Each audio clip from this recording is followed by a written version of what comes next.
agbára náà, bàbá wa lọ fún agbára náà, bàbá wa lọ fún ẹni táyọ̀ pẹ́pẹ́, àwọn yóò rí agbára tó jù gbogbo agbára lọ, agbára tó jù gbogbo agbára lọ, agbára ńlá, agbára ńlá,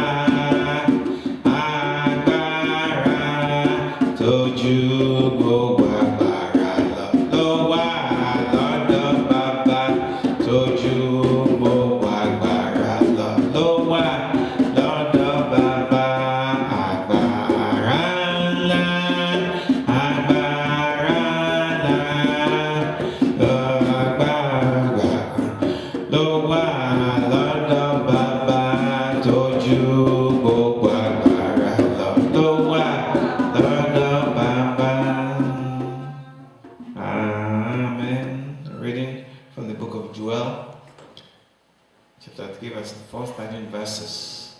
The book of Joel is famous for chapter 2, verses 21-25, where it talks of the restoration, and it says that the locusts, that God had restored the years the locusts have eaten. Joel was one of the prophets of God that he used to speak to his people, and this passage concerns the coming judgments for the nations regarding how they treated God's people.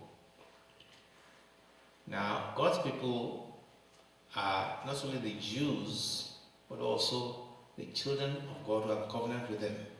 In other words, us. Even though we're not Jews, but in the spirit, we are Jews because we have covenant with our Lord Jesus Christ through his shed blood. It starts by saying that in those days and in that time, when I shall bring again the captivity of Judah and Jerusalem. What does that mean in plain English? It said, in those days and at that time. So speaking to a future time, in the future is referring to when it will happen, when he has brought again the captivity of Judah and Jerusalem. What does that mean? It means when he has restored Judah and Jerusalem from their bondage. You know, the Jews were scattered all over the world because of their iniquity, and God said he will bring them back again to their land. And even now, many Jews are coming back. They are coming back to Israel from all over the world, from Russia, especially from the US. When they come back, they're given land to stay. So when this process is completed, God says this is when this judgment will happen. Now let's go to the book of Ezekiel 30 verse 3. Ezekiel 38 verse 14. And Jeremiah 30 verse 3. Jeremiah 30 verse 3. Ezekiel 38 verse 14. And Jeremiah 30 verse 3. 30 verse 3.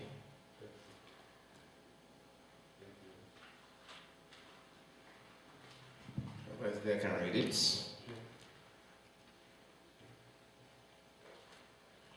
Jeremiah 30 verse 3. But behold, the days are coming. Yes. Lord, that I will bring back from captivity my people Israel and Judah, saying the Lord, and I will cause them to return to the land that I give to their fathers, and they shall possess it. You see? That's exactly what I said. God was saying at the time that there's coming a time when all the Jews shall be returned to the land he gave them, which is the land of Israel. You know, so that is still being done because there are many Jews outside Israel right now. And they're all coming back to Israel, one by one, little by little. And there are many programs, many charity organizations that actually sponsor Jews to come back to Israel. You know, they pay their flights for their flight, and when they get there, they have to give them accommodation. You know, so God's speaking about in Ezekiel 38 verse 14, it says, therefore, son of man, prophesy and say unto God, thus says the Lord God, in that day when my people of Israel dwelt safely, shall thou not know it. In other words, there's going to come a time in the future when all the Jews would have come back to Israel. Now, when that happens, Satan is going to try to kill all the Jews in one fell swoop. Then, when that happens, God says that, then I will gather all the nations. I will bring them down to the valley of Jehoshaphat. I will enter into judgment with them for my people and for my heritage Israel, whom they have scattered among the nations and parted my land. So when God has collected his people back of Israel, then the judgment will begin of the nations that all are mistreated and enslaved and scattered his people. Because everywhere today, the Jews are hated everywhere. Muslims hate them, Christians hate them. Initially, many Jews were killed by the Christians because the Christians said that the Jews are the ones that killed Jesus Christ. In the 1500s, many Jews were slaughtered. And we know how Adolf Hitler killed 6 million Jews. So even now, many Jews are hated all over the world. And God says he's going to enter into judgment against all the people that ill-treated his people and scattered them. So I'll plead with them there for my people and for my heritage Israel. Zechariah 14, verse 2. Ezekiel 38, Isaiah 66, 16. Let's be fast to check these passages, Zechariah 14, verse 2, Isaiah 66, 16. Shouldn't take it long. And Isaiah 66, 16 says, for by fire and by sword will the Lord plead with all flesh, and the slain of the Lord shall be many. Okay? Everybody in Zechariah 14, verse 2. You guys, you know your Bible.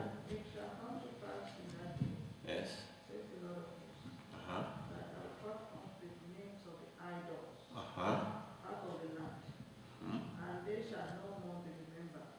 And also I will cause the prophets and the unclean spirits to pass out of the land.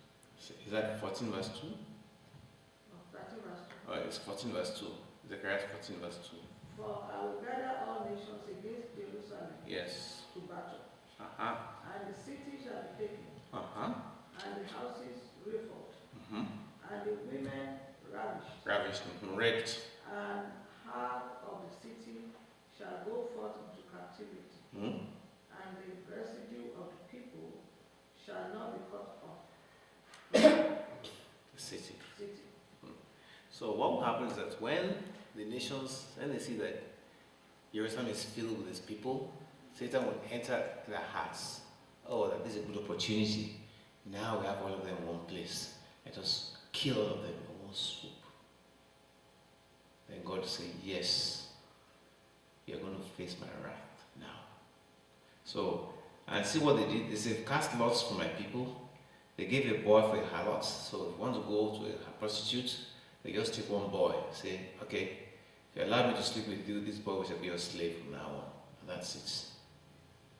Imagine using a boy as payment for a harlot. And they sold a girl for wine. You go to a bar, I don't have any money, but you can take this girl, just give me as much wine as I want, that they might drink. Yes. And what have you to do with me, O Tyre and Sidon? These were the enemies of the Jews, Tyre and Sidon. And all the coast of the Palestinians. Even now the Palestinians hate the Jews with a passion. They kill them, they blow themselves up. In fact, one person gave a testimony, this person became a Christian. He said from the time he was old enough, they taught them that they had to kill all the Jews. Actually confessed. He said from the time he was old enough, every day, if you see a Jew, you must kill them. See? The Palestinians said, what will you render me for a recompense? In other words, you want to retaliate against me. And if you retaliate against me, sweep and speedily, God said, I will return your retaliation upon your own head. Now, if you ever think that, oh, these Jews, I'm going to slaughter them, God will repay those Palestinians for what they have done. Because they have taken my silver and my gold, have carried it into your temples, my goodly pleasant things. So they attacked the Jews, they took all the gold, in the temple, you know, the temple that Solomon built, nobody can build it again because it was too expensive. It was filled with gold. So they attacked that temple, they took away the gold, and they used it in their own idolatrous temples, belong to their gods. So the king of Judah and the king of Jerusalem, you sold into the Grecians that it might remove them far from their borders. So they captured his children and they sold them to the Grecians. By doing that, they were doing what's called ethnic cleansing. This is what we call it now. You cleanse a land of its people. Either you kill them or you capture them and take them away to another land. That's what they did to these people. But they didn't realize that one day they're going to have to pay for that. You see, there is nothing that a man does that doesn't get paid for, whether good or bad. The Bible says that God is not mocked. Whatever a man sows, he shall reap. If we sow to the spirit, we reap eternal life. If we sow to the flesh and do what our body wants, we reap destruction and decay. So behold, I will raise them up out of the place where you have sold them. See? God says, all the people you have sold into faraway lands, I'm going to bring them back. I will return your own retaliation upon your own head. This God is not a fool. Remember Haman had planned to kill all the Jews in one day.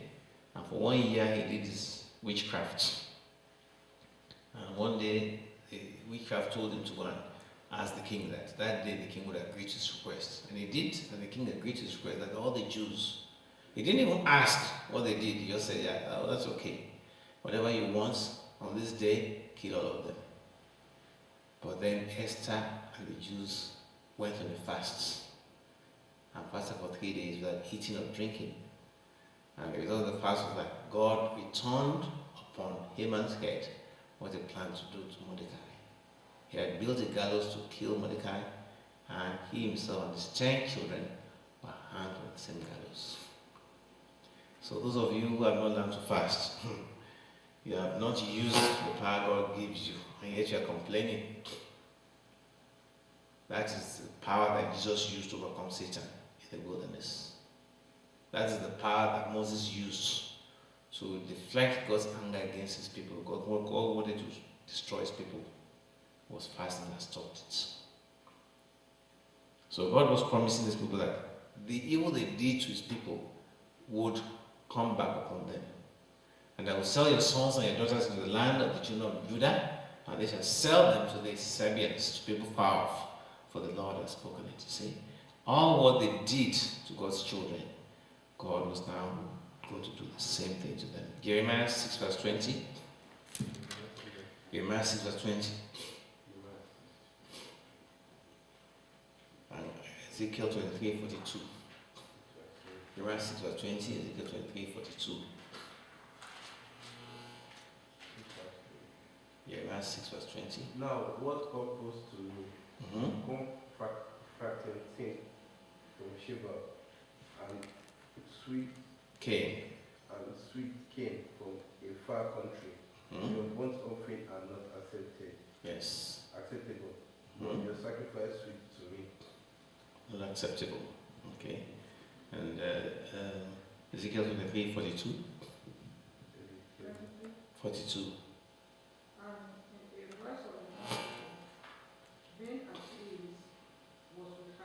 Yes. Yes. But put bracelets upon their hands. Yes. And beautiful crowns. Yes. That's it. Okay. So proclaim ye this among the Gentiles, prepare war. Now we see another section. God is now telling the Gentiles to wake up. We are the Gentiles. Said, prepare war, wake up the mighty men. Let all the men of war draw near. Let them come up. Beat your plowshares into swords. You know, the plowshares is what they use in carrying the wheat. It's like a big fork. God says, no, this is not the time for famine. This is the time of war. Come and remold those forks, make them like swords. Just like by the time he just went to pray, his last prayer, they don't get Gethsemane before they arrested him, said, every one of you must take a sword with you because this is a time of war. The book of Ecclesiastes says there's a time of peace and there's a time of war. When there's a time of war, make sure you are ready for war. At a time of peace, make sure you are ready for peace. Don't be peaceful when there's a war going on in your life. No, that's the wrong thing to do. Some people are afraid to fight. If you're afraid to fight, then you cannot win anything. They will just tread on you like a carpet, like a doormat. So you must fight for what belongs to you. So let the men of war draw near. Beat your plowshares to swords, your pruning hooks into spears. You know, the pruning hooks was they used to prune the fruits because you need to carry the fruits from the trees. God says, change it to become a spear with a sharp end so that you can throw it at the enemies. Let the weak say, I am strong. Let the strong say, I am weak. Let the weak say, I am strong, because of what the Lord has done to us. Great thanks. Give thanks to the Holy One. Give thanks to the Mighty One. Give thanks because of Jesus Christ. Let the weak say, I am strong. Say, I am rich because of what the Lord has done for us. Give thanks. Assemble yourselves and come, all ye heathen. Gather yourselves together round about. They that cause thy mighty ones to come down, O Lord. And with a host of angels. So God is calling them to warfare. The Gentiles to come, the heathen to come too. Let the heathen be wicked and come up to the valley of Jehoshaphat, for there will sit with joy all the heathen round about. Then it says, put ye in the sickle, for the harvest is ripe. Now, what does the sickle mean? The sickle is a C-shaped knife, very sharp. That's what they used to harvest the wheat. They just do this, and just cuts through very fast, very sharp.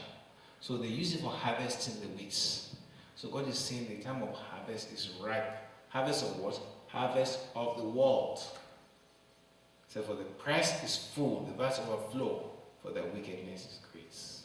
Now what they've done evil, and now it's time for judgments. So this passage is talking about judgment for the evil deeds people have done against God's people. Some people think everything ends on this earth. No, it does not. God is going to judge every evil deed. In fact, the Bible says that even our thoughts are going to be judged anyway. So we must always remember this when we act. Always remember that this thing you are doing, you might think you're deceiving people, you might think nobody sees, but believe you me, God sees, and God is going to ask for an accounting for that you did. Even if you don't pay for it, your children or grandchildren will one day pay. That's happened in the case of Saul. He said, I requite the sins of the fathers to the third and fourth generation of those that hate me. For those that love me are blessed with 1,000 generations. So may the Lord continue to guide us. May He give us spirit to obey God and to hate iniquity and to treat the people of God rightly and not badly, so that we don't suffer any future judgments. God bless you the words. Amen.